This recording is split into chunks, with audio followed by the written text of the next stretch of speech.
What's up, guys? Welcome back. I want to do a video on the pros of living down here in Tijuana. Some of the things that I like about it,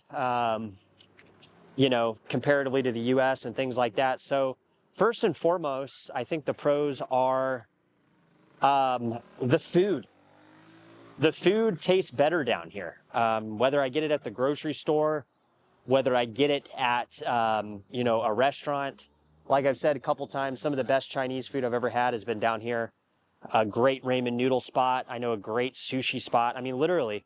And I've worked at sushi restaurants. I've worked at, ethnic restaurants.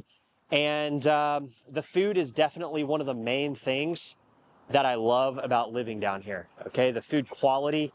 When you go to the US, you go to places like Del Taco, you get a $2, $3 taco. It tastes like a cheap, crappy $2, $3 taco. It's made by somebody that is literally putting it in some type of press machine. When you get a $2, $3 taco down here, you're getting a guy that's grilling it on a charcoal grill. You're getting a handmade tortilla. And also you're getting the pride factor. I'm not saying everybody at Del Taco doesn't take pride in their food making, but you guys get my point. Here they make the food with pride. You can taste it, you can feel it when you walk in the restaurant. The service is good, the food is good, the food quality is good. And that's one of the pros that I love living about here. The second thing I love living about in here is the fact that a lot of American influence is still down here. You know, a lot of people, even on the food side of stuff, a lot of people come down here from the US, California. I talked to a guy over at Beachy Burger the other day, which is a place that we filmed. And I got an upcoming video where we're going to be doing the best burger in Tijuana. He was a chef at the Surf and Sands in Laguna Beach for 14 years. He's been to culinary school and trained next to Michelin star chefs. So he decided, hell, I'm just going to open up a business. I'm going to open up a burger spot. And that's what he did. He came down here and he opened up the best burger spot ever. And he goes every morning and grabs the beef from a local market. And, speaking of, since the Policia Municipal are walking right here, I think it'd be good to say that too. A lot of people have been, criticizing and asking questions. Dude, how do you deal with the police down there? Are they corrupt and all this and all that? I have had a couple incidences and run-ins with the police, but I want to be clear, none of those run-ins has ever happened in Playas de Tijuana.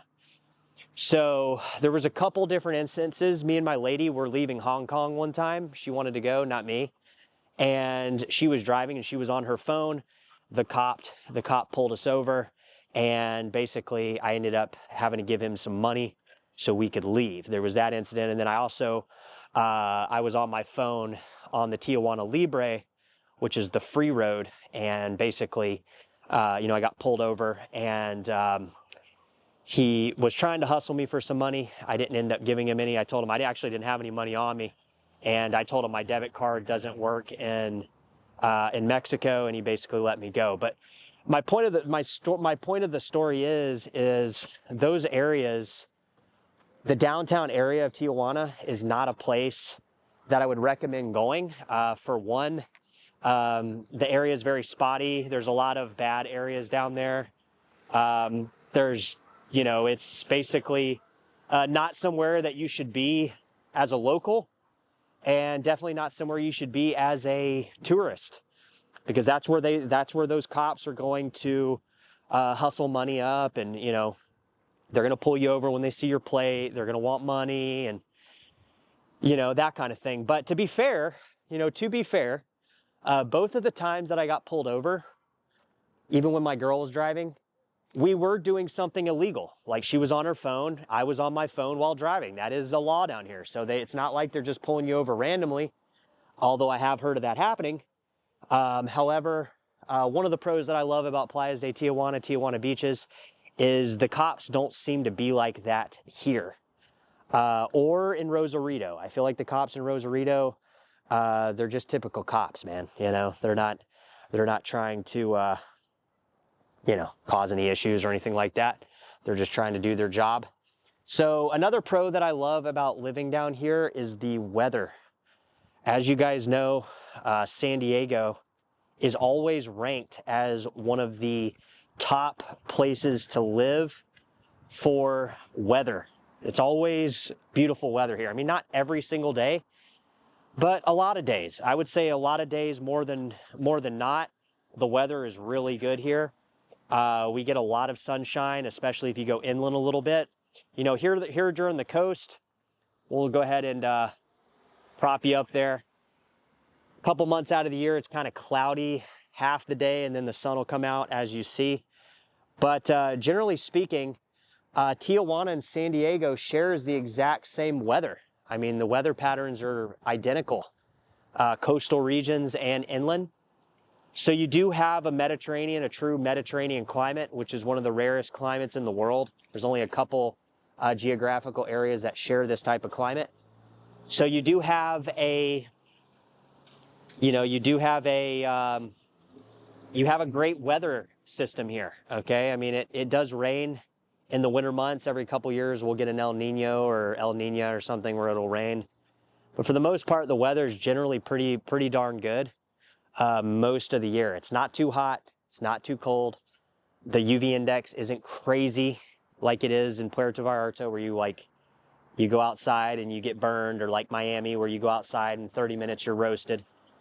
You're far enough on the latitude, and you know, that's a nice aspect of it. You don't get super burned, and it doesn't get super hot here. It's just mild. It's pretty much mild year round, and that's definitely a pro of living in Playas de Tijuana and San Diego and Southern California in general. I mean, the weather's phenomenal here, guys. I mean, I'm out here in shorts.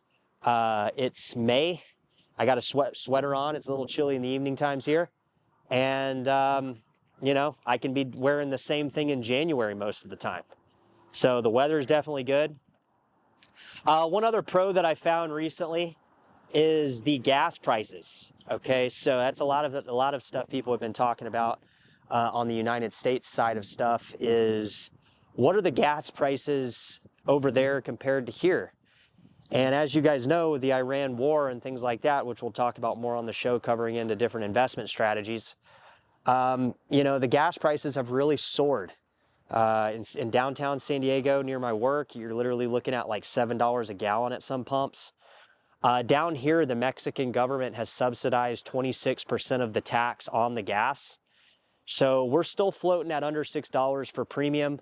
We're sitting at $5 for a gallon. And that might sound like a lot to people in the US, for people that are in the Southeast or, you know, the Midwest or something like that, where you guys, I don't know, have like $3 gas or $3.50 gas. But comparatively to California, the gas prices are substantially lower. For diesel, it's literally over $1 cheaper here for diesel fuel. And again, that's not you being a Mexican citizen, that's just you being in the country and the Mexican government subsidizing, you know, 26% of the gas. So a lot of people are wondering where I'm walking. This is just a working class, middle class neighborhood, okay? These places usually aren't for rent. Most of these people live here, they're from here. They've owned these properties, they've been in the family for years. We're off the beach a little bit. I just wanted to kind of show you guys kind of a real walk and talk. This is what a lot of the neighborhoods look like. And as they might not look super bougie or anything like that, they're just typical neighborhoods. I mean, these people, you know, they work and live down here. They own these properties outright. And, you know, there's something to be said. They own them. You know, they're not making payments. A lot of these are owned outright. And that's a great thing about Mexican real estate, is most of the properties you see, most of the people own them. They're not mortgage. You know, you can't acquire credit down here on real estate and stuff as readily as the US. Therefore, these people will buy the property, they'll build a little bit at a time, they'll expand their property, and you know, they own it. It doesn't matter what happens to the economy, they own their damn house. So that's a pretty cool part. One of the other pros that I like living down here is, what have we not talked about? We talked about weather, we talked about food, we talked about gas prices. Oh, I guess we could talk about one of the most important parts, the cost of living, right? Save that for the end, I guess, right? The cost of living down here, and I know a lot of people are like, dude, you know, if you were Mexican, then you wouldn't be saying that because, you know, they don't make what you do in the States. But like, I would honestly, genuinely say that, like, I would say that local people here have a much better chance than people in the United States, guys, currently, honestly. I mean, if you look at the inflation and what's going on over there, you know, people down here are not buried in debt. They have the same problems as everybody, but they're not magnified by that massive debt factor.